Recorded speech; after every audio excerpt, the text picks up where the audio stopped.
Hello and welcome to I Feel Fat Today. I'm your host, Kelly Taylor. I do not have a video intro for you today, my listeners, because I am trying to get this out as soon as possible. And so in doing so, I don't have time to set up the camera and everything. But don't worry, next week it'll be a full video episode. I think it might actually be a solo episode this week. I have to look at the schedule. But I am currently in lathered in fake tan because I was unhappy with the tan that the cruise I just went on produced. And so I ran out to Walgreens and I last minute got this L'Oreal Sublime Tan Mousse thing as a last ditch effort because I am really, really insecure about my arms. And I am going to a wedding tomorrow night. And I will have my arms out there. It is an open back, open arm situation. And when I got it at the time, I was like, this will be a good test, a good immersion therapy thing for me to do. And boy, am I regretting that now. So we're going to try to tan these puppies up to make them look less glaring and offensive. So that's what I got going on right now. I will tell you all about the cruise I just went on. I experienced many emotions, many highs, many lows out there on the deep, dark blue sea. And I'll recap everything for you next week. Follow us on Instagram at I Feel Fat Today. Follow me on Instagram at Hello, This is Kelly. Subscribe to us on YouTube and leave us a 5-star review on Apple Podcasts. I put out a call to action a few weeks ago on my Instagram for people to leave reviews at Apple Podcasts for I Feel Fat Today. And a few of you came through, and I really, really appreciate that a lot. I want you to know that. And so if you haven't yet and want to, keep me going on God's green earth, please leave a review because it helps my sanity. Okay. I have a bunch I want to talk to you about, but I want to be in a better headspace. I want to feel better physically, and that'll be all for next week. But this week, I have an awesome guest. We had a wonderful conversation, and I am so happy that I had her on. And personally, for me, it was a really good conversation for me to have someone the few days before leaving for a beach vacation because I was feeling incredibly insecure, and a lot of the things that she said really helped my mental and made me feel, less self-conscious and more confident going out there and just, existing in the body that I got. And she's really funny. She's a stand-up comedian. You can catch her on the next Hot Box with Denise Sibbs. That's sometime in November. I'll put the link in the description. Please welcome to the podcast, Christy Hall. Absolutely. And so how long have you lived in New York, Brooklyn? I've lived in New York since 2011. And where are you from? Arkansas originally. Arkansas. That's right. I knew it was somewhere southern, but I couldn't remember where. Yeah, the natural state, they call it. Really? I didn't know that. Yeah. Why? Because of all the natural beauty. Oh, okay. Yeah. Is there natural beauty there? Arkansas is really pretty. I've never been to Arkansas. Lots of people don't go there. Yeah. It's a bit of it's in the flyover zone. Why would you? Folks. Yeah.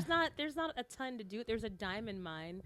And some people actually find diamonds in the diamond mine. Okay, that's there's cool. Some caves and stuff like that. There's hiking. Yeah. There's farming. There's a city called Little Rock. It's like a tiny little cityscape that you see. Oh yeah, Little Rock, Arkansas. Yeah. I do know that. It's cute. It's cute. There's a college or two. And yeah. In my mind, I'm gonna end up going to every single state with comedy. That's just how I look at it. I haven't been to Arkansas yet. Yeah. Arkansas or Arkansas? Arkansas. The S is confusing. Yeah. It's spelled like Arkansas. Yeah. Like us too. Yeah. Or a pirate. Kansas. Yeah, it's spelled like that. but it's not. It's not said that way at all. So did you go from Arkansas to New York? Straight here. Straight here. Yeah. It was I like love no that. detours. I bought a one-way ticket, and I was like, well, guess I'm doing this thing now. That's great. Oh, was your family like, oh, you're not going to make it? My mom was so worried. Yeah. My mom was so worried. Because, like, I'm real friendly. And, like, I'm real friendly and smiley. I've been told that I'm a shiny person.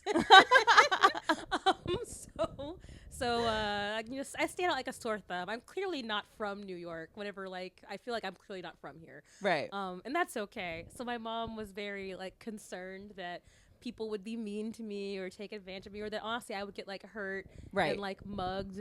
And, like, yeah, these things do happen to people. But, like, so far, solid.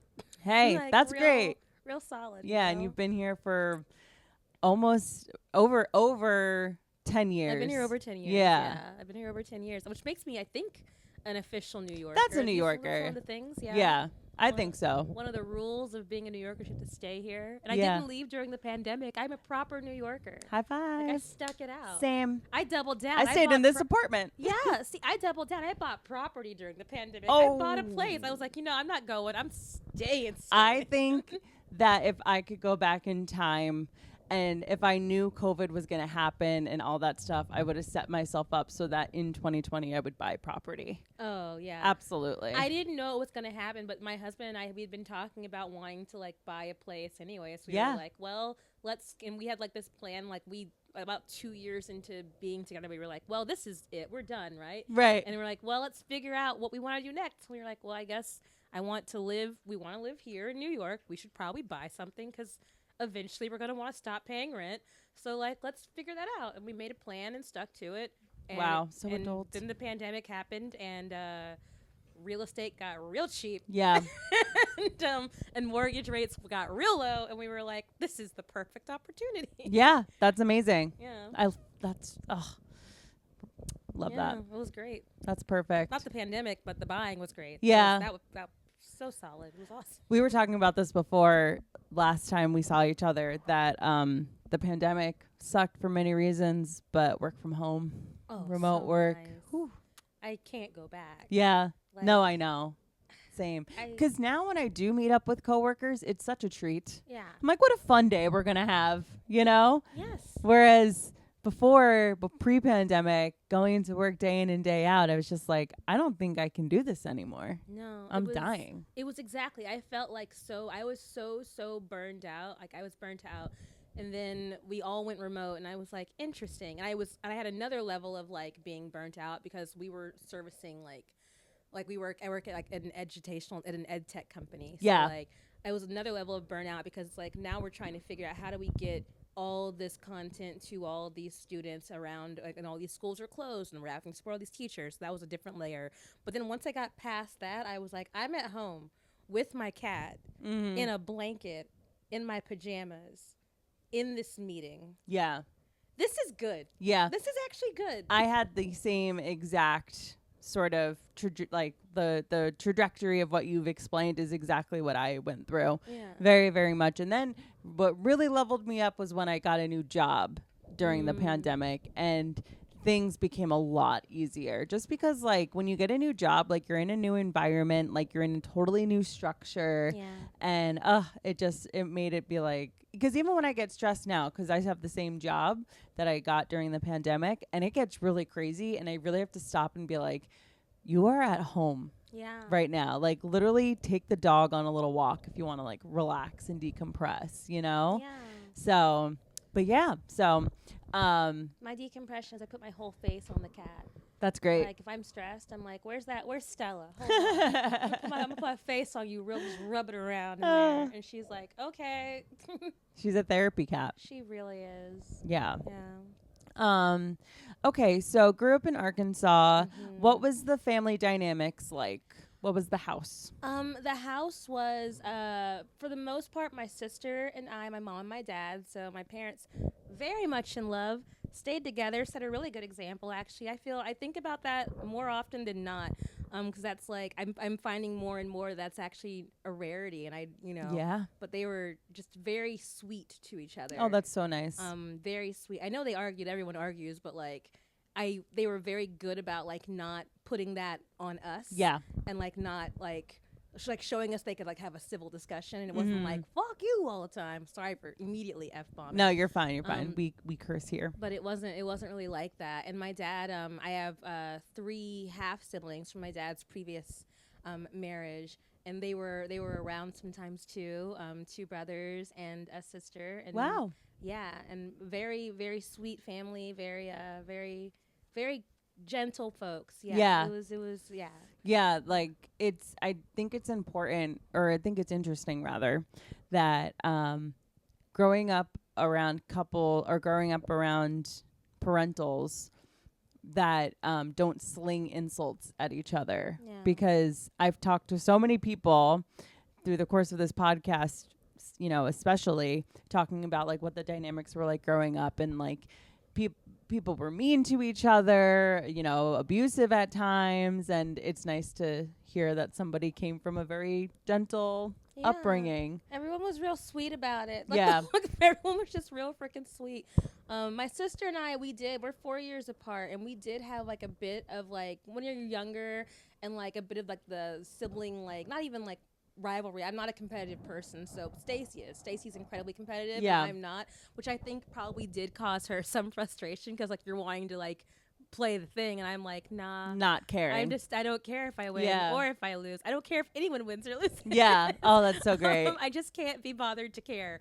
So that was like, I feel like there was a bit of like occasional like butting heads when we lived together. Then when she went to college, like we became like really, really close. Same thing with my brother and I. Yeah. She moved away, and I was like, oh yeah, I forgot. You were great. Yeah. And also like being like, oh hi. Hi little one. Hi Finny. But being like, yes, would you like some attention? Come over here, buddy. Yeah, Come on. just a little. Go on that side of the coffee table. I'll make space. Come on, right here, buddy. There You're you doing go. So good. A tail like a firework too. Look at that little pom pom.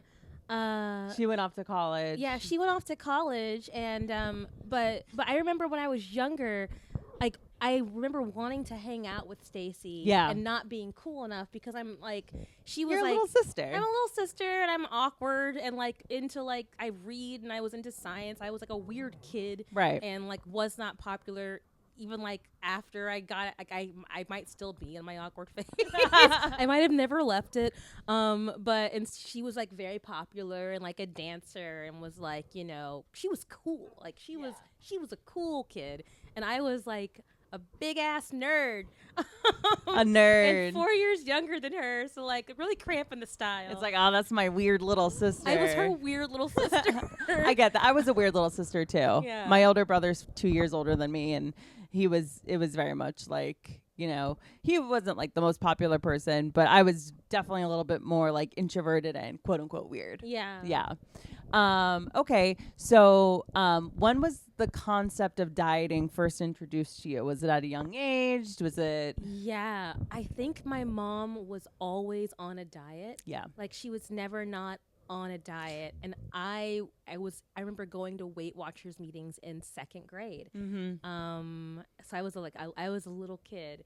And I was also young in 2nd grade. I'm born in August, and then when you're born in August, you either start school early or start school late, and I started school very early. So I was like already young, and like and very young in these meetings, and like hearing That's like 6 or 7 yeah, years old. I was like 6 years 8 old. maybe the oldest. I was like 6. Yeah. I was 6 years old in Weight Watchers meetings, and I was like, well, I'm hearing like, like these women sitting in this group talking about how much they don't like their bodies. Yeah. And how much they're trying and weighing in, and like, trying to a room full of women trying to shrink, and then like one of them makes their goal, and they applaud the shrinkingness of the person, and me thinking, oh, I should be shrinking too. And I also remember thinking very early on that I remember realizing early on that I wasn't small. Right. Like when you're in that environment Like, I don't think kids are thinking about their bodies in that way. They're not supposed They're to. not supposed to be. Someone tells them. Exactly. Yeah. And I'm in those environments, and I was like, oh. And then I go to school, and I'm like, I'm bigger than all of my friends. They're all smaller than me. I can't do certain things that I can't fit in certain things that they can fit in, I'm realizing. Like, there was this little cabinet in our art room, and all the, like, girls could, like, squeeze into the cabinet like they would hide in it. Yeah. I could never get in that thing. Yeah. Like, a leg, maybe. Right. But, like, not the whole me. You know? I remember always being afraid, and this is how I know that, like, my dysmorphia was at a really young age, too, was, like, I remember, like, in gym class, if they were gave you, like, pennies, I think they were called, just, like, a little thing that you would throw over your clothes to figure out what team you're on. I would always have this thought of, like, well, what if I'm too big for it and I won't be able to get it on, which is like, those things are big, those you know? things are big, but you think I have an embarrassing moment of, like, yes, I'm absolutely much bigger than everyone around me. And there was I grew up, the playground that I grew up on was like a real awful playground. Like, there's no tire bits and soft things. It was like rocks and metal and wood. And like, there was the perimeter around our playground that protected us from, I guess, stranger danger. Was a bunch of like really big fucking like tractor tires. Like, that was the fence. Yeah. You could just walk up. Like, hey kid, come with me. Yeah, absolutely. Come get this candy. But there was this little tunnel made out of like logs. It was like, and it was cool looking. The whole playground was like wood and splinters constantly. But there was this like tunnel made out of like wood all the way around, little wooden slats. And a couple of the slats came up, and people would like shimmy between the slats, right? Because you could stand on top of it or go underneath it. And people would like shimmy through the slats, the crack in the slats. And all my friends shimmied through. I got stuck. Yeah. And I was stuck.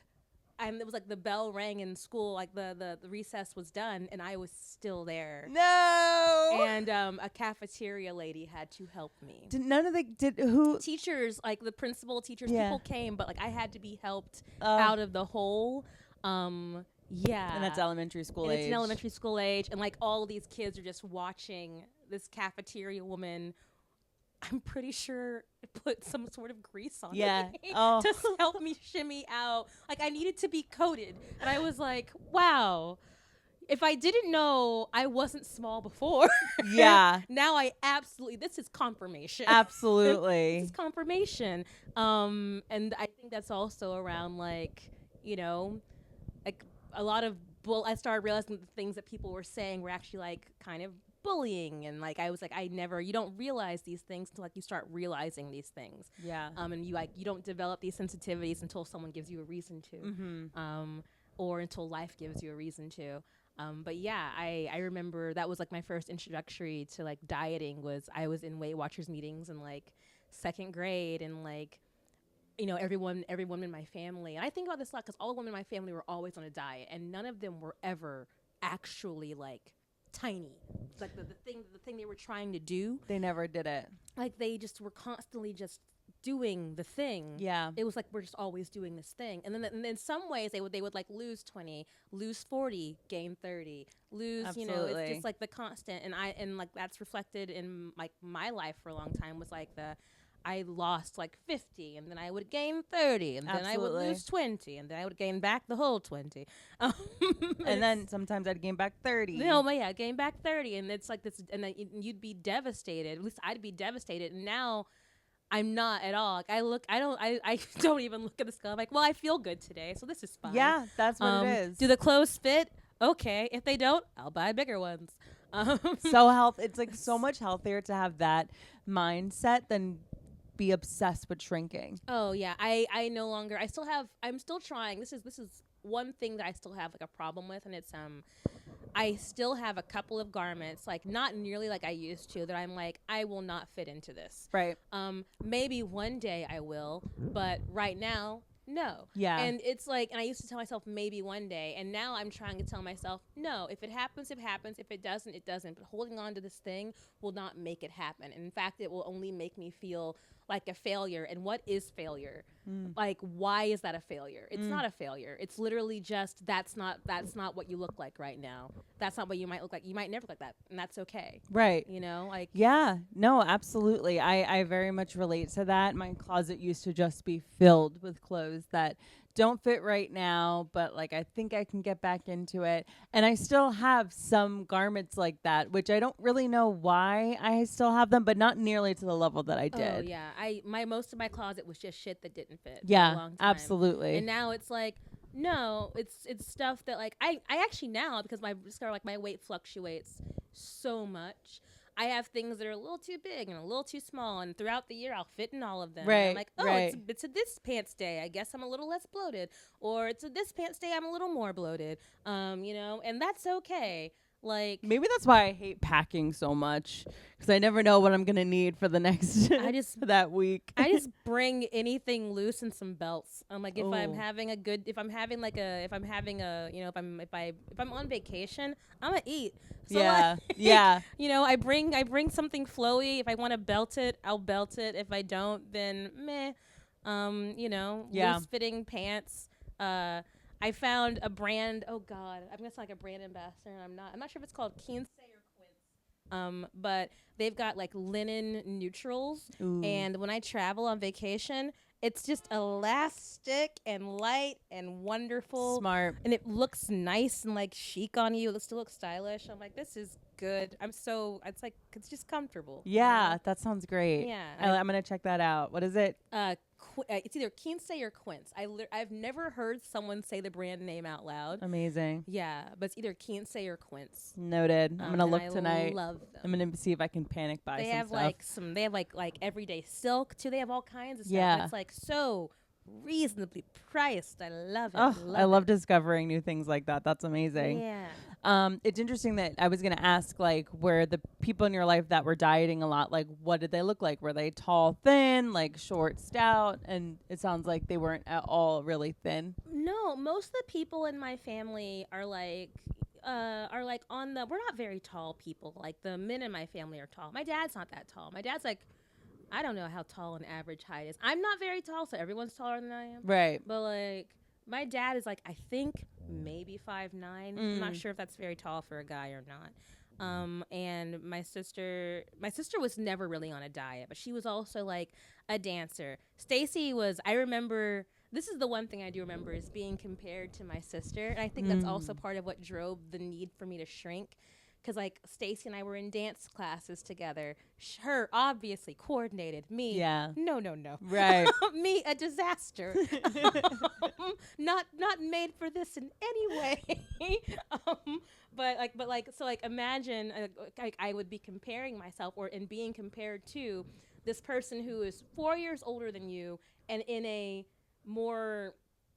body that's more accepted in that community at the time. And is suited to do that. To be doing that, and like also has better control of her body because she actually cares about dancing. Right. And I did not at all. Not even slightly. I could not be bothered to care because again, not competitive. Right. I didn't give a shit if I was the worst person in class. I was like, well, I learned it. Yeah, that's amazing. My feet moved and I learned it. So I'm here. Give me my medal. Give me my star. Yeah. Put me in the showcase in the back row. And I'll fill out some space. We're good. I love it. But yeah, she was. But like also, you know, that the comparison of like, you know, and then also like Stacy she's so beautiful, and she was taller, she was beautiful, she was lean, you know, she was like very much the dancer. Yeah. And I was very much like a squatty little shorter thing with real bad skin. Oh, you poor thing. With a real, it was great. But you know what's funny? I look back on photos. I remember feeling so fat and feeling like fat in like not the confident way. Yeah. Like fat in the way that it meant a long time ago. Yeah. Not like Yeah. you know, and feeling like negative about my body and feeling like negative about how I looked. I looked at photos of myself like from back then. She was cute. Yeah. if I could build a time machine, I'd go back and hug that girl. I know. Like, I who actively the fuck do told that. You were fat. You were adorable. Yeah. It makes me mad sometimes because now I have to sit in therapy as a 31-year-old and have my therapist mentally take me back to when I'm a cute little girl and give her a hug. Yes, like I see not even like photos of me in like high school when I was like no one, like all my friends were like dating and guys were interested in them and like it was all that and like nobody. I may as well have been invisible. Yeah. Which was fine actually in a lot of ways because I got a lot of shit done and I made good grades. Hell yeah. Like, Priorities. Like my priorities, I had my priorities, but like I look back on that and was like, well, of course no one's asked me on dates. No one's gonna ask me to prom. Of course that. I'm hideous. That's how I felt. I look back and I'm like, what? She was cute. Yeah. She was fucking cute. And guys didn't get it because they sucked. Yeah. Like, I cannot relate to you more. Yeah. Seriously. Like exactly. But I also, for some reason, was also being told at home that I was fat. Oh, no. You know? So, but like, I guess, sure, I had weight I could have lost, but like, it just was excessive. And because I look at my body now and I'm like, this is a fat person, like not what she was. That's how I feel often. I look back and I'm like, no, that's not fat. This is for my bone. This is for my body. Fat. Right. That I looked good. I looked like, great. That. Yeah. And I think also because the BMI scale. Oh, that shit is bonkers nuts. Yeah. It's so bad. It's so factually inaccurate. Yes. And bad. And just because like I am I've always had my body has always been where like the scale always set a number much higher than how I actually looked. Yep. Same. Like I've always like when I was 150, I probably looked around 130. Yep. Like I always looked at least 25 pounds lighter than what the scale actually said. And that always really threw me because then I would go to the doctor and they would actively tell me like that you're too big. Yeah, that you're too big. That was part of my thing for a long time. I weighed like exactly 170. 170. And I looked like I weighed about 150, 140. Yep. Which for me looked good. Like that was like I looked fine. I looked freaking fine. I look back at like I did that awful thing where for my wedding I lost weight. Not because like I was trying to. I was just so stressed. Right. But I ended up getting down to like that weight range again and I was like, oh yeah, I looked healthy. I didn't do it in a healthy way for my wedding. I was too stressed to eat. But I think back and I'm like, this was a good look for my body. Why did I think this was fat? Why did I hate myself for Yes. looking like that? Like, why did I think this was bad? Like, why did I let people, and also why did I let doctors? Why did I let people? That's what kills me. Like, I let someone tell me this was hideous. This is hot. Yeah. Like, Yeah. No, absolutely. Yeah. So is that something that happens to you when you get stressed? You can't eat? Yeah. I get stressed when I get stressed. The last thing I want, I get nauseous. Yeah. Like my stomach gets nauseous. I don't want to. I get like tummy rumblings. I get a little barfy, a little burpy.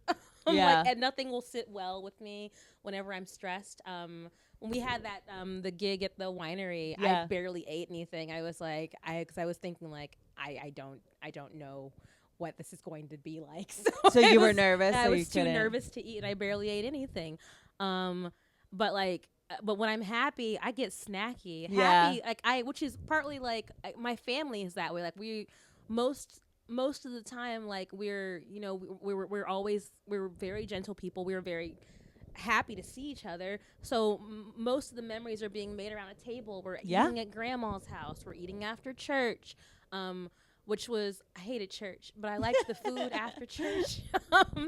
That part was nice. Yeah. Like we're eating after church, we're eating to celebrate this thing, so and so got a promotion. Let's go out to dinner, this it was so many good things were like bookmarked with like, a beautiful meal. And, my mom is an extraordinary cook.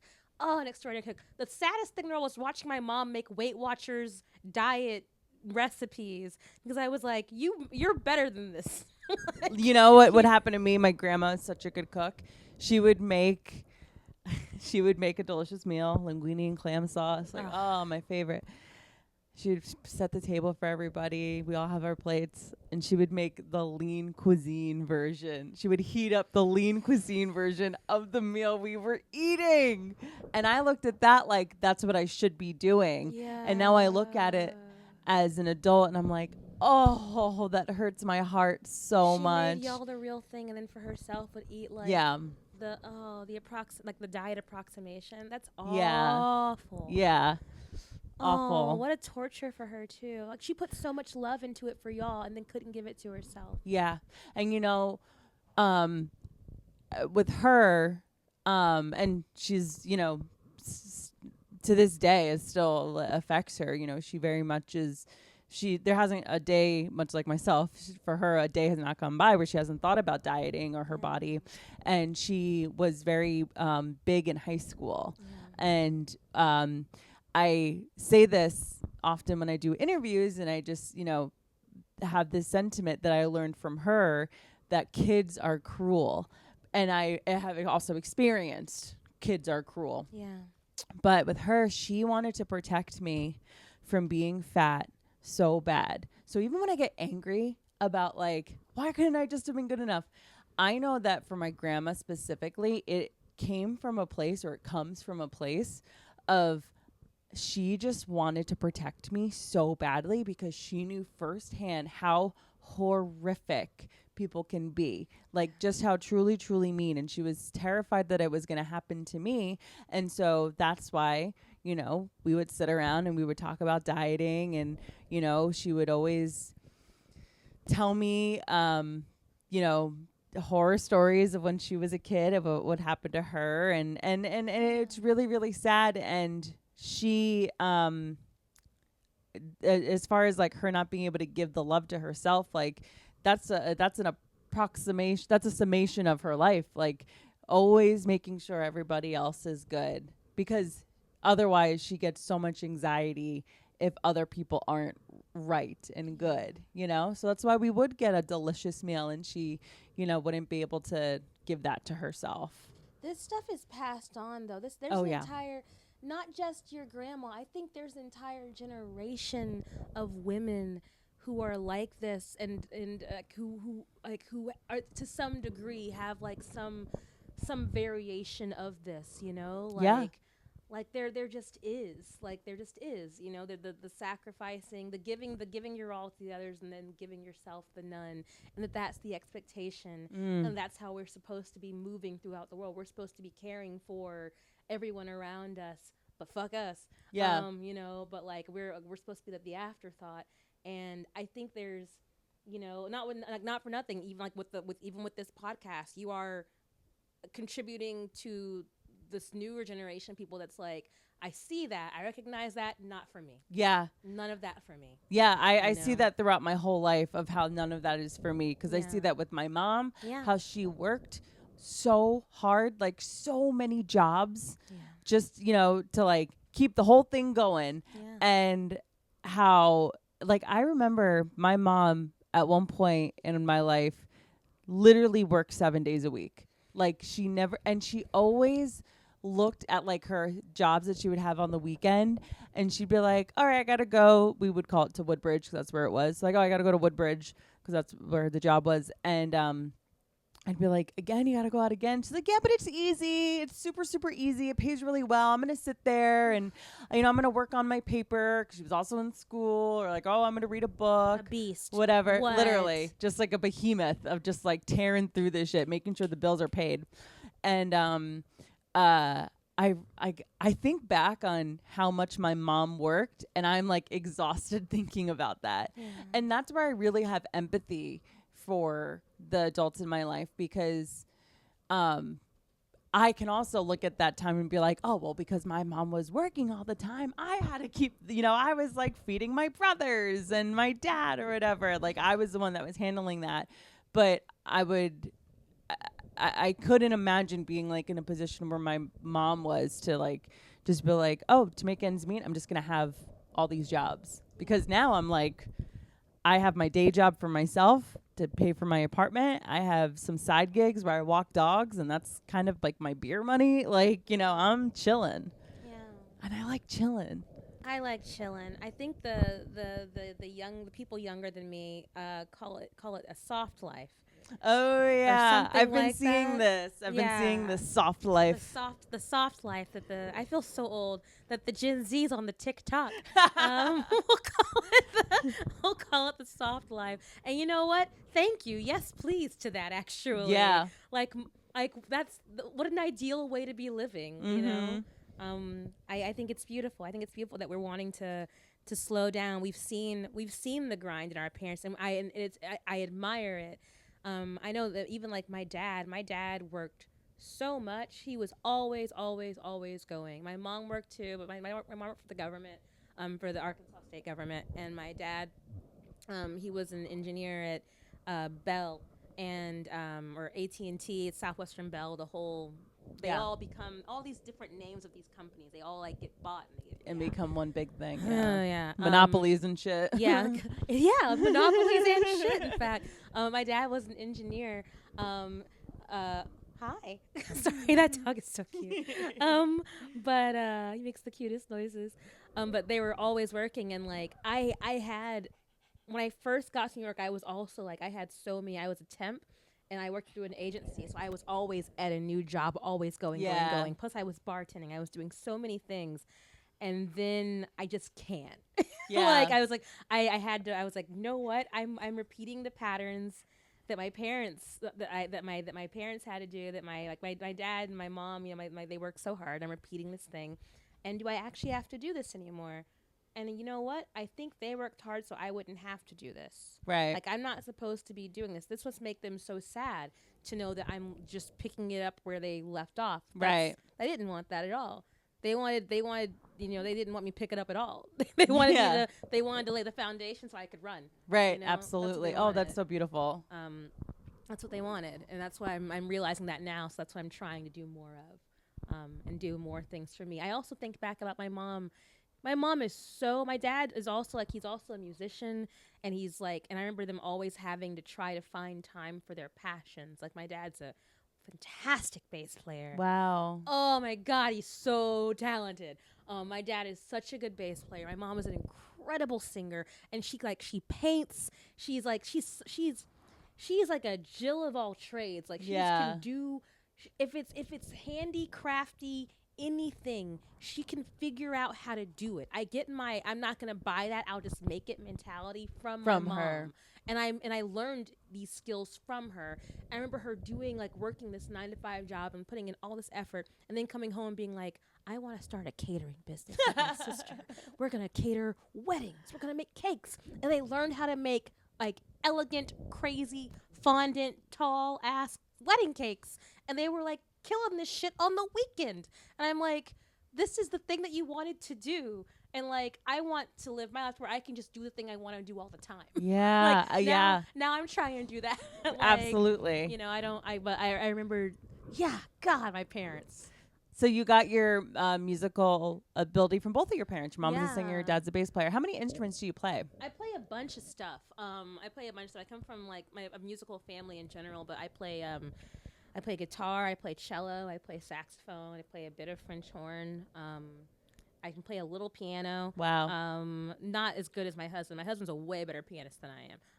I can play like well enough to like if I have like an audition, I need to figure out what's this supposed to be sounding like. Right. And like I can do that. But my main instruments are guitar and cello. Nice. And a beautiful voice. Thank you. Really good voice. Thank you very much. I feel like I just scream when I'm singing comedy. Like, I'm not really singing. I'm just yelling. But it's great. It helps with the delivery. Absolutely. Thank you. So is the comedy that you do all musical comedy? Do you also just do straight up stand up? I do straight up stand up, and I do a lot of storytelling. I've gotten really into that. That's awesome. And I think because my stand up was honestly even my music is a bit storytelling too. There's like my songs tell a story. Yeah. So I've gotten really into like that. I think I'm finding my lane in the world of storytelling more so recently. And my stand up was always a bit like funny stories and observations along the way. Yeah. So I'm finding my spot. That's awesome. How long have you been doing comedy? Oh, geez. I started whenever I started with my friend Jason back in Fayetteville. We were in this children's show called Digging Up Arkansas, and he played guitar, and so did I, and we played guitar on the show. We were always noodling around backstage, and we started like coming up with ridiculous songs together that were not appropriate for children. But you have to keep your like, if you're like in a kids show, you have to keep your brain doing something, or else you'll just forever be playing Twinkle Twinkle Little Star. Right. So we'd come up with these ridiculous songs and we would sing them together, and then we had like a little comedy duo called Black and Tan because of the names of our guitars. His guitar was black and mine is tan. And that was a lot of fun. And then I moved. He's still in Fayetteville. He's thriving. I think he actually might live in Rogers now, or Bentonville. He's in Northwest Arkansas. Yeah, crushing it. He's doing a great job. Get a little band name and everything. Yeah, and then I moved here and took some of the songs with me, the ones I'd mostly written and things like that, and started trying to perform some of those, do some stand up here. That was like in 2011. Did I say 11 earlier? I think it's 2011. That was then, and then I stopped. I took a bit of a break. My darling got sick, and I took a bit of a break, and then I focused on like paying bills. I got I got a job that took up time. Yeah. And I had no brain space for anything besides like coming home, caring for my person, and then like doing the work. And then, Scott got better. Everything got better, but getting back into comedy was super hard. And I think I've been back in that world now. I'm now back in the world for like a little over. I think I've been back at it for a little over now 3 years. Awesome. That seems right about it. But I'm still, it's completely different. Like whenever it's completely different. Yeah. For me, I'm figuring it out, which I think it's a good thing though. I think it's good that I took a break, even though it was long as hell. Because now I'm back in it with new eyes, and I'm older now, and I'm not so rattled. Yeah. Like at all. I'm not rattled by like some guy dick comedian being rude on the mic before me, and then me having to go and be like, oh, how do I fix this? I don't think that at all anymore. Yeah. I'm like, this is not my problem to fix. This is gonna be fun. Like I'm gonna have fun. I'm gonna make the audience feel better because that was shit. Oh my gosh. I'm going to use that as a mantra. This is not my problem to fix. I literally was so rattled on stage on Saturday. I did a gig out in Rhode Island. Yeah. And I'm always wary of doing jokes about growing up Catholic and touching anything about abortion when I'm outside of the tri-state area. That's a fair fear. Yeah. Sometimes it's great. Other times people scowl at me, and it's just whatever. This one lady, oh my God, I have this abortion joke, and she didn't like it. And I in the joke, I talk about how I grew up in a really conservative family. So for growing up, I was staunchly pro-life. Yeah. I just was completely pro-life. And then I got older, and now I'm no longer pro-life. And she yelled out something like, what's wrong with pro-life or something? And I ignored it, like whatever. And then I go and I do the rest of the joke.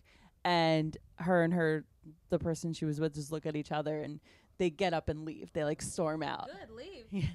And I guess I hadn't had that happen in the environment I was in. It also was like 5 minutes into me doing like 30 minutes. And so I was like, I am stuck up here. And she just did that.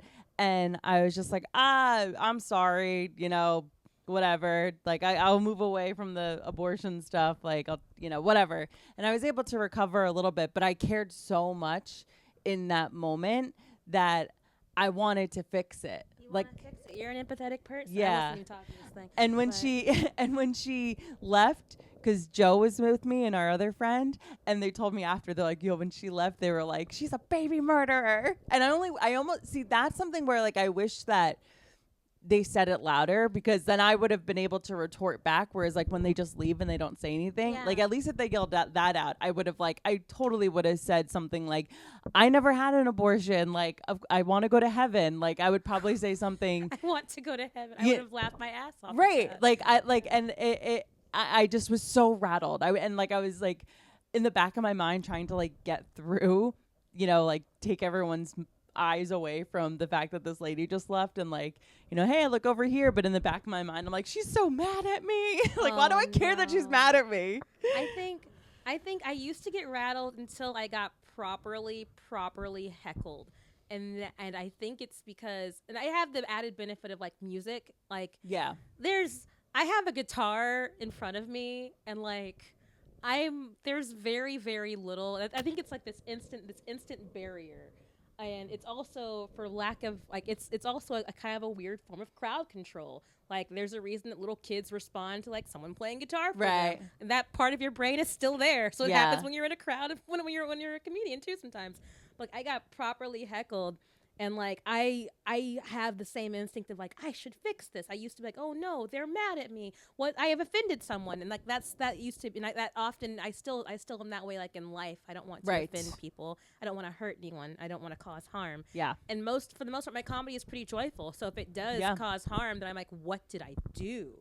Like how did I do this? You know? But I was properly heckled. And I just called it out. I was like, this guy needs attention. This guy needs a Ooh. song. This guy needs a song. Yeah, and you just recovered. Like, I was like, you know, like I called it out, and I made up literally. I was like, this guy truly does need to be seen. I made up a song about his daddy issues. Oh my gosh. Because he wasn't visible. Someone ignored him for too long. You're a good comic. But like also like if you really want to be in this thing, if you really need to be in this thing, cool, I'll put you in it. Right. You know, if that's what you're looking for right now, sir. But like I think that moment alone, I was like, this is also not an invitation. This is gonna be a podcast. Don't like come to my show just to heckle me. I'm not gonna just write you a song. Like I'm not just gonna like this guy. You know, I'm not just gonna make up a song. Songwriting on the spot. No, that just happened because I was like, well, yeah, my show is tanked now. Yeah, and I can't unhear this. No one can unsee this. So yeah, this is what we're doing now. Yeah. But yeah. Oh yeah, I saw. Is he looking for something fun in the litter box? He's not gonna find anything because Tootsie Rolls. I scooped it before you got here. So fine. You little freak. He's like, is there a turd in there? I wish the camera could see his face right now. Like he looks like I wasn't doing anything. I was just looking for. Yeah. I was looking for secret candy. For forbidden chocolate. Halloween's next week, Finn. He wants that forbidden cocoa. No, he's got his girlfriend. Oh, that little flat pillow pet is his girlfriend. What? Yeah. Oh. Yeah, he's had that for probably the entirety that I've had him. He's had that pillow pet. That's his girlfriend. That's his girlfriend. That's that's a relationship. Oh yeah. Yeah. Wow. I've never been in a relationship that long. Is it like a blankie for him? Remember pillow pets? Yeah. It's just a pillow pet, and he's took all the stuffing out of it. It's a little unicorn pillow pet. I love that for you. I love that for you, Fanny. I remember one time my roommate at the time, she was just like, she like held it up and it was all like gross. And she's like, Cal, I feel like it's time. I'm like, you can't get rid of that. Like I've gotten rid of other shitty toys of his, but that one, I don't even like to like, if I travel with him, I keep it here because I don't want to forget it anywhere. Like that's his he won't thing. be settled without it. I'm sure. No, he loves it. Aww. Look at him. It's like he's literally sucking on it. I love that. He has a blanket. It's like a binky. Yeah. Oh, it's his baby. He's good at self-soothing. I love that. I'm turning my weed. That thing is so cool. Weed my vibrator. Weed vibrator. I think that's a hole in the market that can be market filled. For sure. A hole. Oh, the layers. A hole to be filled in the market with weed vibrators. Now that it's legal in the city, Yes. next? When did you get into smoking? I got into cannabis on the more recent side. I'm epileptic, and Ooh. yeah. I don't know if I know anybody epileptic. Now you do. Now I do. Yeah, we be twitching. I'm epileptic, and for me, it was one of the things that helped make my seizures like pretty much manageable. Wow. It's wild. I was on this crazy, terrible medicine called Lamictal, which is also for people with bipolar. But if you have bipolar and you're on Lamictal, awesome. It wasn't made for epileptics. It just happens to treat epilepsy. It's like, you know, it's like Ozempic being for weight, like treating but it's obesity, for diabetics. but it's for diabetics. It's for diabetics. My mom's on Ozempic right now because she is diabetic. That's a whole other thing. Almost all the people in my family are diabetic, except for me. Except for you. What about your sister? My sister's not diabetic either. Wow. She was, I think, for a time she was previously pre-diabetic, but I think she's like, she like lost weight and got like that stuff under control. Wow. What was driving it, but yeah. She started like doing the Peloton, and like she's in a better place with it. But I'm like one of the only people in my family that isn't diabetic. Almost everybody is on both sides. It's crazy. That's amazing. I think it's because I eat vegetables. Yeah. I think it's because I'm a vegan, not in like the eating disorder way, and I still eat. I eat, but I just don't eat meat. Yeah. I just don't eat certain. You don't eat animal products. I don't eat animal products, but like.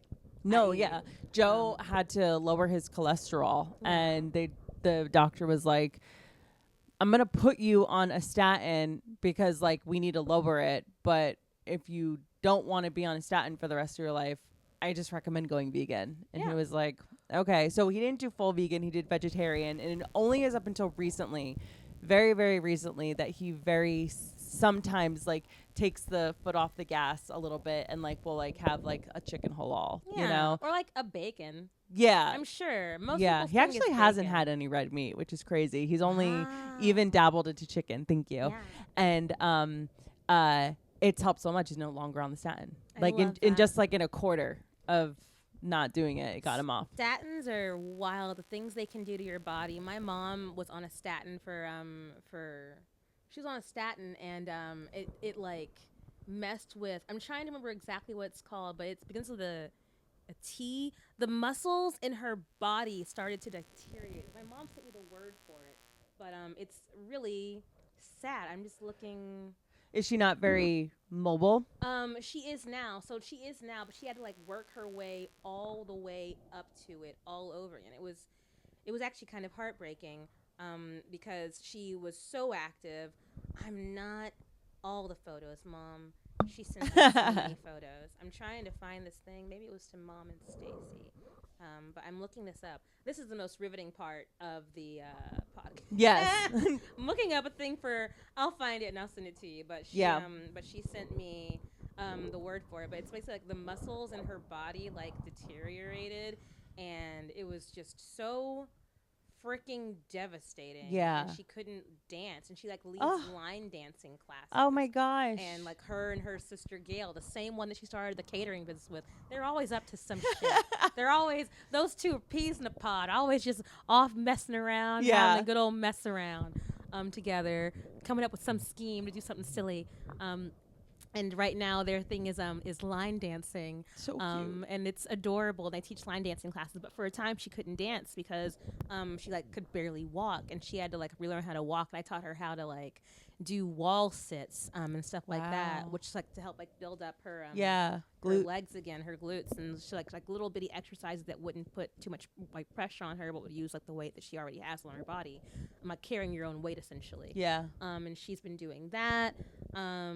She's also been mostly eating plant-based so she can get off of some of the things that had her on those medicines, and like, you know, and she's doing great. Like her levels, like I call her every couple of days. I'm like, hey Mom, how are your levels doing? And she's like, they're doing great. I'm like, great. Are you eating? And she's like, yes, I am. And I'm like, amazing. And I'm teaching her like, you know, vegan recipes that like don't suck, that aren't just like fake meat, and that don't like suck, because like she wants to eat, you know, she wants to like chow the fuck down. I'm like, okay, well this is a shit ton of vegetables for you to chow the fuck down on. You know, and the effects will be like, and then, like the next day she like check her levels and they're freaking great. And I'm like, that's what your body wanted apparently. When it comes to eating a lot of vegetables, the results in the bathroom alone make it worth it. Just it speaks volumes in the bathroom. bathroom. Literally, it's so Like, yeah. why do I feel healthy Yeah. after that? My parents stayed with us when we moved to our house. My parents stayed with us for like a little over a month, so I was cooking a lot for them. And when they went back home to Arkansas, their doctors were like, "Your levels look great. You've both lost weight. What have you been doing?" And my mom was like, "Just eating my daughter's cooking." Yeah. Like it's a dramatic. It's like she'll lose. My mom will sometimes she's like, "I want to come stay with you so that you can just cook for me," and I'm like. She's Okay. treating your house as like a wellness Like retreat. a wellness retreat. It's a little bit of like she's like, just stay here and like you can make me breakfast, lunch, and dinner. And I'm like, I have a job. And she's like, yeah, but it's from home. But home, you can make some food, right? And make me a nice little dish.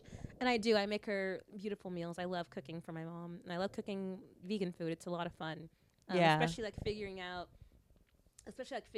how to get full. That was hard for me. Because it was hard for me for a time. I bounced around. We were talking about epilepsy and weed. Yes. When I started smoking weed, I got into it to help manage my seizures. And I got into like that and CBD, and it helped me get off of Lamictal because Lamictal was terrible. Like my seizures were gone, but like at what cost? Like I was like not like someone turned the lights off. Like I was just anything that makes me a person. Like was just gone. I was a body. Yeah. Like, I was a body. You were a vessel that was yeah. here.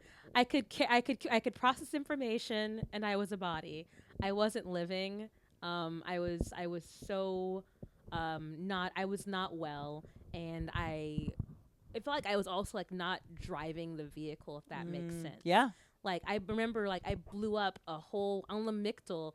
I blew up a relationship and I barely remember it. Yeah. Because I was just like so in my own, like I couldn't think. I remember thinking like, why am I saying this to him? Well, I've said it now. Well, I can't take that back. Well, I guess this is done. Yeah. like dissociative, really. I just couldn't connect. And like they like one of the side effects is like changes in mood. It was like a change in my whole damn personality. Like I was not me. Wow. Not at all. So, with cannabis, I was able to, like, I have the medical cannabis card, and I was able to find something that like worked for me specifically. And it's like also like the joy of like medical cannabis, especially like in New York City, is that it's so dialed in. Yeah. Like, there are strains for epilepsy. There are strains for so many things. They're like with these things in mind that will not let you get too high, or they won't let you get too whatever. You can still function. And that was a bit of a game changer for me. Wow. To not need this chemical medicine, to have this natural medicine instead that also managed to accomplish the same goal. And also like not for nothing, also like changing like some eating habits, because I was gonna ask. they recommend ketosis for epileptics when you're an epileptic interesting. child. I was keto before it was cool. Yeah. And I was still chunky.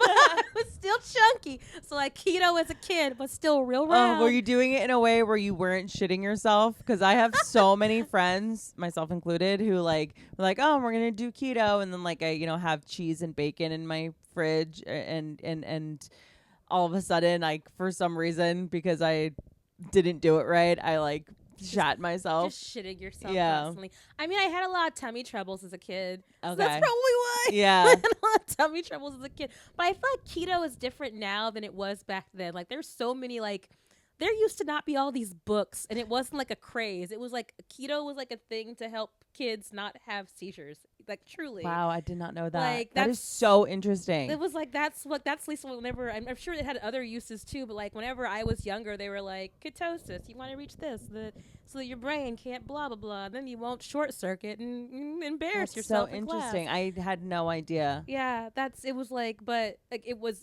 before it was cool, and it was really freaking hard to do. Now there's all these resources, and there's all those like these like little keto bars and keto snacks, which I don't think people should probably buy. It seems like a really processed thing. Yeah, it's not natural. Which seems to defeat the purpose to me, but whatever. Like, right. Also, I'm not going to tell you what to put in your body. Put it in your body if you like a keto snack.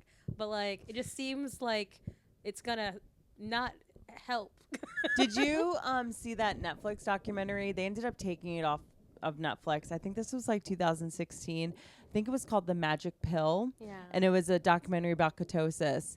And there were like all these stories about, there was this one story in the documentary that was about this like kid that had really bad autism. And it wasn't just like it was autism, ADHD. And so like, you know, the parents are having a really hard time with their kid, and then they tried the keto diet, and the kid was like processing information better and being more communicative and like all this great stuff from ketosis, which the documentary ended up being like a few articles written about it after the fact that like a lot of the claims in the documentary were like unfounded, and it ended up being categorized as like misinformation. It was more than just like a biased documentary, and more I'm like, oh, this factually is incorrect. Yeah.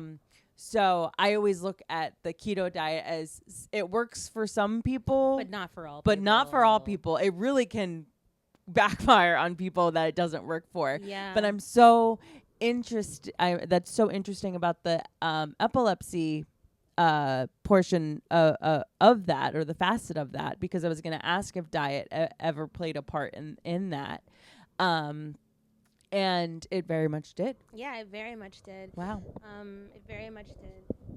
And that's, you know, my parents have always, like, my mom will always try to make something happen for me. Like, even no matter what whim I had, like, I stopped eating, which was hard for keto, because I was like, I stopped wanting to eat meat pretty early on. And, you know, keto's, that's a ton of meat. Yeah. And I was like, I don't want that. And she was like, what do I do now? Yeah, broccoli, I guess. She was like, well, okay.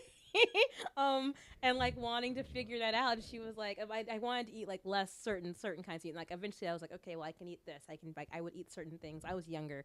But like when I was in college, I was like, nope, done with meat, done properly. And then I was like, oh no, what do I do now? Yeah.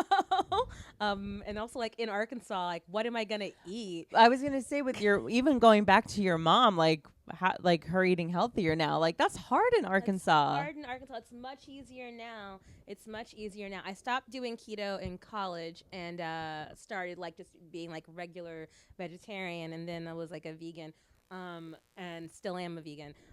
But what's it called? It was harder then. It's much easier now because Whole Foods exists. Yes. And you know, and you can order on the Amazon Fresh, and Yeah. you can do, and you know, everyone's got a co-op now. There's like, you know, there's all these things. There's, you know, even like the Walmart and the Kroger has like, I keep saying like I'm freaking 50 years old. The Kroger, the TikTok, but the what's it called? Even these stores, they have like vegan sections now and vegetarian sections, and so like it's not hard. It's not as hard. Also, like the whole grocery section is technically a vegan section. Like it's look at all this. Yeah. Look at all these groceries. Fruits and vegetables. Oh yeah, look at all these. You know. So like it's easier now than it used to be. I remember though in Arkansas when I was first figuring out veganism, I was like, oh, what do I eat? A bag of vegan cheese? That sounds right. This awful vegan called Daya. It was disgusting. You're scarred. It was so bad. And I saw Daya recently, like a little like they have different kinds of it now. And I saw it in the grocery store and it was like new taste. And I was like, I don't believe you at all. Yeah. Like, You're not fool me once. Fool me, exactly. I was like, new taste. I was like, so you acknowledge that it was disgusting. Perfect. So you know that you fucked up previously. Yeah. It's like McDonald's when they would advertise chicken nuggets as now having real white meat. It's like, well, what was it before? What was it before? Chicken paste. Yeah. Paste. What was that? Pink slime. Delicious. Yeah, delicious pink So slime good. dipped in honey and sweet and sour sauce. Yeah. Dipped in sweet and sour sauce. Yeah. Quite tasty. Delicious pink slime dipped in honey. Wow. Yeah, that's what it was. Yeah. Damn, those were the days. So, okay, that's interesting. So do you feel like you had any history of eating disorders? Because it sounded like your diet was introduced at a young age, but the ketosis because of the epilepsy. I think I did. I think it did. I remember being very aware of the things I put in my mouth from a very early age, and it's still not making a difference. That was the thing too. Yeah. Like I'm very aware. I'm doing all these things like right. I'm doing the Weight Watchers. I'm doing and that would make a difference occasionally, because Weight Watchers, for better or worse, that shit works. That works. Like, if you do it, if that little stupid slider, you do it, the shit works.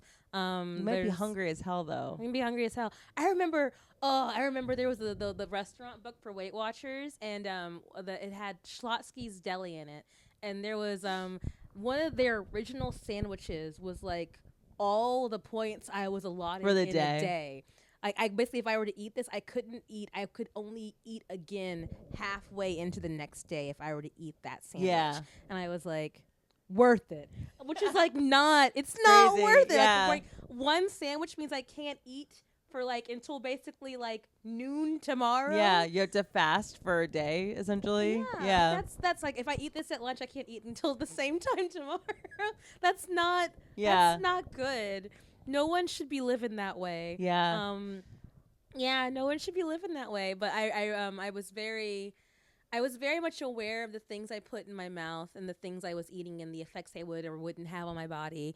And like I learned very quickly that if I wanted to just, especially like in like this, it got really bad. I think it got really, really bad in college. I was in a theater program, and when they start casting you, and when you start getting cast in things, you start getting like typecast. You start getting like, you know, and you're young, and there's only, you know, there's certain types, and like, and I remember being given the feedback I either needed to lose weight or gain weight. So, but there wasn't a part, but at the weight I was, there wasn't really anything for me. I wasn't a type. Right. And I was like, what do you mean I'm a person? Yeah. Like, I'm a human, and humans are in the plays. The play is about humans, so I actually am a type, but the type is human. Right. Turns out.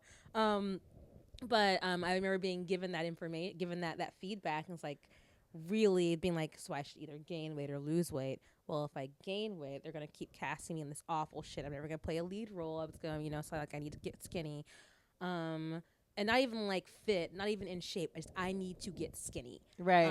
And I was one of the, I may have been the biggest. For a time, I may have been one of the biggest people in my theater program that was, you know, one of the biggest female body people in my program. And I remember being obviously compared to smaller actors and like going up against them for roles, and like I was auditioning for a musical, and in every way and this is like not me even tooting my own horn, like I was absolutely told this. Yeah. Like that I was the obvious better singer, and I was the better actor, and I just didn't look as good next to the guy they wanted to cast. Right. Because I was bigger. And so they cast someone, and that show was bad. It was bad because the girl they cast, and she like literally acknowledged in the dressing room, she said, I wish I sang like you. Wow. Like, yeah. But like this is opening night. Yeah. And I'm like, because I was in the chorus, they needed a voice. They needed voices in the chorus. I was in the chorus, so like I was there, you know, like, and the chorus is the regular people, right, who can be any size, right. So I was like, yeah, of course I'm in this thing, and she's like, I wish I sang like you, and I was like, I don't know how to respond to that because I know that you got that because of the way you of the way that you look. And I was like, well, I think your voice is unique, and I think that, you know, that you were picked for a reason. You're very kind. I just didn't know what to say. Right, you're very kind. But I was like, I because even though it's like that hurts what she said to you. That really hurts. It did.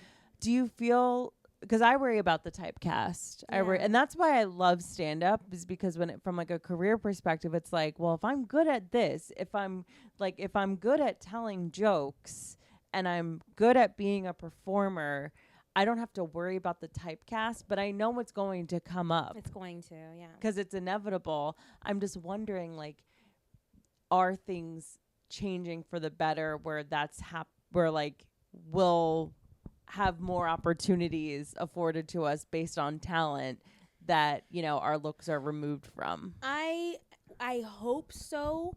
I'm starting to fall into this world where I'm like, if I want to see the change, I think I have to be the change. I think I have to just make the shit. Like, I think I just have to I think I just have to show you. Mm-hmm. I think I just have to show you that I deserve to be cast as a leading lady. I deserve to be the size I am and to fucking fall in love on screen. I deserve to be lusted after and wanted in this context. I deserve to be talked about as though I'm a beautiful person in this script, and then for you to see me and go, "Yep, Yeah. I deserve that." And if you don't, I deserve that. I deserve for some, and I think about that a lot. I think about character descriptions. There was I was in a new reading whenever I was in college, and like this is also one of the times where I was like, this is how people see me. And it was my character was described as a substantial woman, Right. and I was like, huh, Okay. okay. And she was like, she takes up space, and I was like, physically, not like mentally, Right. Not like she's like I was a Like substantial woman. CEO of a company, substantial. Not substantial like that. Not like status substantial. Yeah. Like just size. And I was Right. like, cool. And I kept seeing like more and more times like there would be breakdowns or I'd like get like I'd be like there were an audition would be coming and like the breakdown would be like a jolly woman. Right. And I was like, jolly is that's some stupid code. It needs to come with a glossary. Yeah, Like jolly equals fat. Substantial. Substantial. Imposing. Yeah. That sort of thing. And I was like, interesting. I'm seen as all of these things. I feel like none of those things. I feel invisible. Like I feel like no one sees me at all. But apparently I'm jolly and imposing and substantial. I'm a woman of substance. And thinking like, oh, that's how I'm seen. It made me very much aware of the space I take up. And now, and I used to have a lot of shame around that. And now I think I'm trying to tell myself I take up the amount of space that I deserve. And I deserve to be seen in those spaces. Wow. You know? Oh, that's so healthy. You're so healthy. I'm trying. I'm trying. Therapy is working. Therapy is therapying for me. I hear that. It's been years, and also not for nothing. I think I'm liking myself more now. And this, I hate to put it in like the context of like love, but like I have this person in my life who has seen me in so many different sizes. Like when I first got to New York, I was real thin. I was like, I had, again, the college, like I wasn't eating. And then I, graduated and I waited a couple years and like was doing my thing in Arkansas. Then I moved here, but I was still really freaking thin. And I was like, oh shit, vegan options are everywhere. I'ma eat. Yeah. And I did eat. And Scott was like, let me take you to all the vegan places that you've never heard of before. And then like, also like during the pandemic, like I gained weight then I lost weight, we got married, and then the pandemic happened and Scott learned how to bake, and I was like, fuck, I'm done. You're done. He started that sourdough. Yeah. It's still going. That boy bakes. He bakes cookies, cakes, pies. I eat them. They're all vegan. I eat the shit out of them. I love him for it. Vegan snacks are so good. The baked vegan goods. Oh, he crushes it. He's so good. He's so good. I brought cookies of his to the office one time. Everyone was like, what recipe is this? And I was like, it's not a recipe. He just fucked around and did this. Wow. Like, he's just good. He's so talented. So talented. He's amazing. And I eat all of it. And I happily will forever, for as long as he'll bake it for me, I'll eat it. But like even that, like seeing that, like seeing the way that he sees me, like is a very, and I hate that it took that because I think I needed someone to tell me whenever I was a kid and like a little kid in those Weight Watchers meetings, I needed someone to look at me and go, yeah, but you're enough still. Yeah. But like, yeah, but even so, you're fine. Like with you as you are, this is good too. If you want smaller, sure. If you want bigger, okay. Like, but the whole of you is good enough. And I needed that. And I don't think I felt like the whole of me was good enough, even though I had the loving parents who never made me feel ugly. They never made me, my mom and dad never made me feel weird. They never made me feel anything but loved. But I think that felt like, of course you love me. It's mandatory. Right. Yeah. You don't have an option. Like, you birthed me. I came from you. Yeah. I look like you. Of course you love me. You know? But this, you know, for no reason he loves me. Right. He has, for no reason other than he just does. And I didn't have to earn it. I didn't have to do anything. I didn't have to be some special thing. You just had to be you. I had to be me and show up. And I showed up like weird and wrong. And he was like, this is great. Yeah. Into it, the whole thing. And it's been the whole thing from varying sizes of like small to big to small to this, which is pretty stable for me. And the whole, he wants the whole thing. The whole, like, he wants, like, we have this thing where he says, all of it, always, every time. And that's like the whole, I just like the body, the mind, the whole thing, just whatever you got, I'm in for it. Wow. And that's made me feel, that has made me feel so cherished and so deeply loved and appreciated.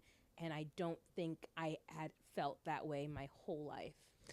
It's really amazing that you were able to accept that love, because sometimes I feel like what I see people that can be very self-sabotagey, they're confronted with that and they can't accept it. I could not accept it for a while. It was for a bit. He had to work on me. Yeah. As in, like, put the mic up to your mouth. Sorry. He had to. Oh yeah, I'm terrible. He had to like work on me for a time. Now I'm gonna be loud as hell. But he had to work on me for a time. By work on me, I mean, like, he was like, I still sometimes will have like a negative thought, and I'll mumble to myself, and he'll hear it across the room. He's like, no. Oh my gosh, No, I love that. I no. love that he's saying no. I'm like, oh yeah, I don't think that. He goes, you might think that, but it's not helping. No. Yeah. Oh, that's so sweet. And it's incredible. He's so freaking incredible. And this is now probably a show about how much I love my person, but I love the shit out of my person. And like, just like the fact that you're able to be there for each other is so amazing. Like, he had you when he was sick, and you had him when he was showing you how to be loved. Like, that's so beautiful. And you know, who says we can't have a little help in learning to love ourselves? That's beautiful. I needed He's there. it. That he's in your life for a reason. I think so. Like, He's your lamectal. He's my lamectal. He's just balancing out my brain chemistry. Yeah. Just making it all, you know, making the twitchy go away. Truly, making the twitchy stop him. That's what he is. But he's an incredible human, and I feel very loved and cherished. And I think seeing how much he loved and cherished me made me realize, oh, maybe I'm worthy of that. Yeah. And maybe I ought to start. He's putting so much shine on me. Mm-hmm. I should start accepting that if I should be standing in this glow. I guess if he's gonna give me this glow, I may as well stand in it and at least figure out how that feels. And it feels fucking great, you know. Beautiful. It feels fucking great to be loved. It feels it's from what we've discussed, everything that we've discussed. You know, you really, the therapy is therapying because you were able to, now you look at your life, and just the way we were talking about clothes, like being in an outfit and being like, oh, okay, this is a little loose, this is a little tight, whatever my body is, the way my body is. Yeah. And I am using food. I like want to chow down when I want to chow down, and I'm eating food that's healthy. Do you ever stray? Do you ever eat like something like, you're not going to break vegan? I'm not going to break veganism. I can't. At this point, it's been years. It's been at least, I've been vegan for over 15 years. I feel like if I were to eat something non-vegan, I would be in the bathroom for a long. Yeah, that's like putting oil in the gas tank. You can't do that. I don't know if you'd see me again. Yeah, you'll break down. I might just die in the bathroom, like Elvis on the toilet. I might just like die. But if I do like stray, I stray in a weird like I'll make like a vegan Philly cheesesteak. Oh hell yeah! Like I'll make I'll go like nuts. Like I'll like Scott, make a baguette. It's cheesesteak time. That's beautiful. And like I'll make my own cheese sauce. It's actually quite involved and pretty healthy. I'm now that I'm thinking about it. I'm like, this is not like the base is like I'll make like a mushroom situation for the base, like for like the meaty part of it. Peppers, onions, sauteed. I'll make my own cheese sauce out of like usually like a potato, a couple of carrots, some nutritional yeast, miso, for like a little bit of like an umami situation. I'm going to give you. Do you cook? You cook. Yeah, right? I love cooking. I'm going to give you this vegan cheese sauce recipe. It's wonderful. Cashews. Are you a nut person? No, yeah, I like nuts. Okay, so cashews are in it too, but it's a wonderful it tastes kind of like Cheese Whiz almost, but it's like, and I'll make like a vegan Philly cheesesteak, and it's decadent, and it's a mushroom cheesesteak, and it's wonderful. So like I'll stray in that way where it's like, or I'll make a big meal, like a big thing, and I'll just be like, this is all me, and yes, I'm going to eat it all. And I'm not sharing. Yeah. I'll give Scott like a bite. And he's like, well, that's amazing. I'm like, yeah, it's mine. It's mine. And it doesn't sound like you're afraid of sugar. No, I'm not afraid of sugar. I don't have a ton of it though. I just don't like if Scott makes something sweet, I'll eat it. I don't actively seek out sweet things. Got it. And even his cookies, he sprinkles sea salt on them. So like my brain thinks this isn't sweet. This is a little salty treat. Yeah. Which is nice.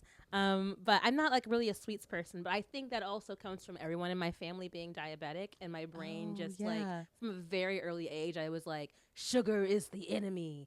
So I've always been kind of a savory bitch. Yeah. Because of that.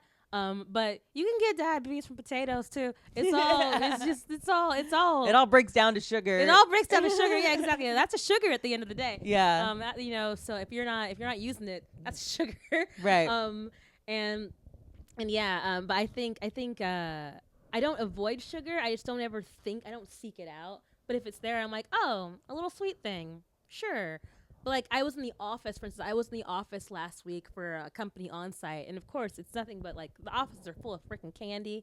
There's there's snacks, there's everywhere. There's a little like everything, and I didn't eat any of it.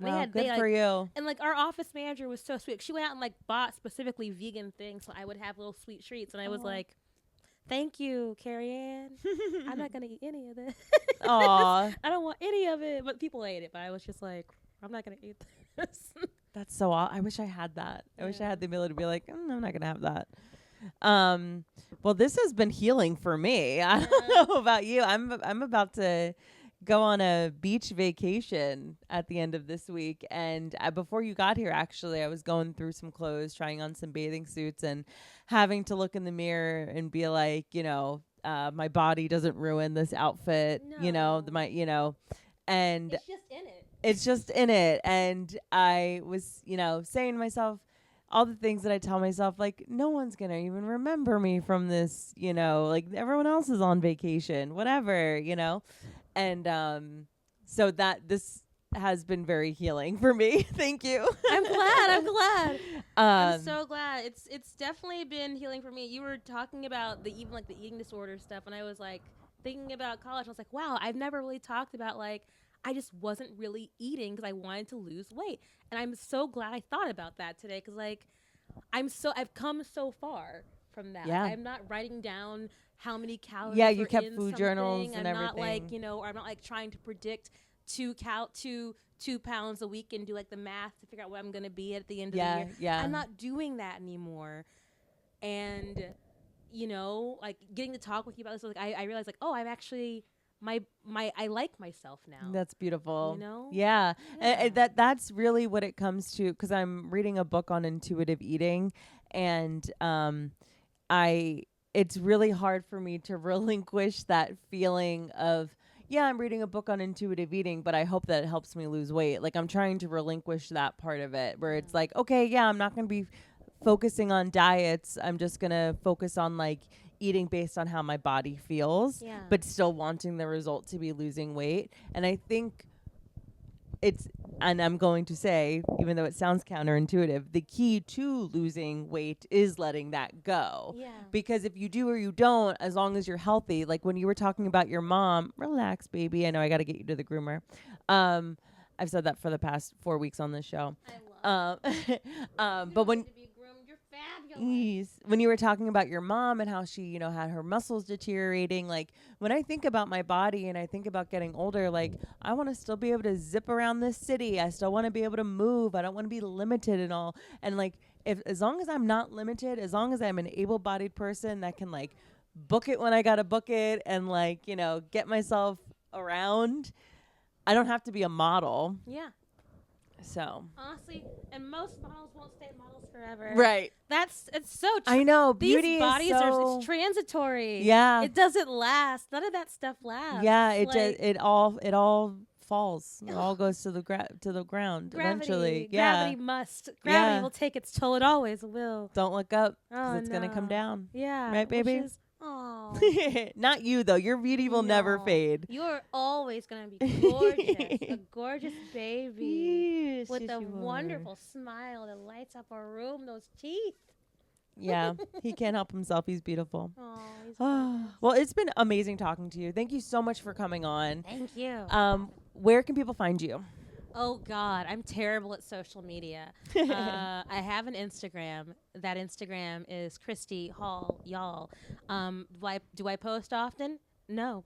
Not even a little But bit. follow for when she starts. Yeah, when I start posting, I deleted the app for my mental health. Like I Hey, really hey.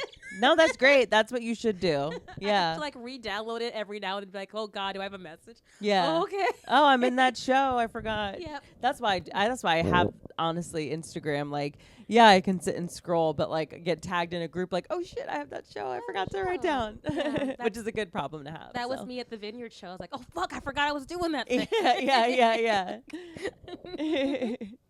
Well, I'm glad we got to meet there. Yeah, that was wonderful. Yeah. It was wonderful. I'm so glad I got to see you perform too. You were amazing. Oh, thank you. You are amazing. What are you talking about? Nah, you were Guys, amazing. Christy is so funny. She has she where we were performing, she had a guitar and she sang these hysterical songs. She sang like 3 or 4 songs. You killed it. Thank It was so good. But yeah, amazing. Guys, everywhere you can find Christy will be in the description of the show, as it always is. And until next Friday, be good. Bye.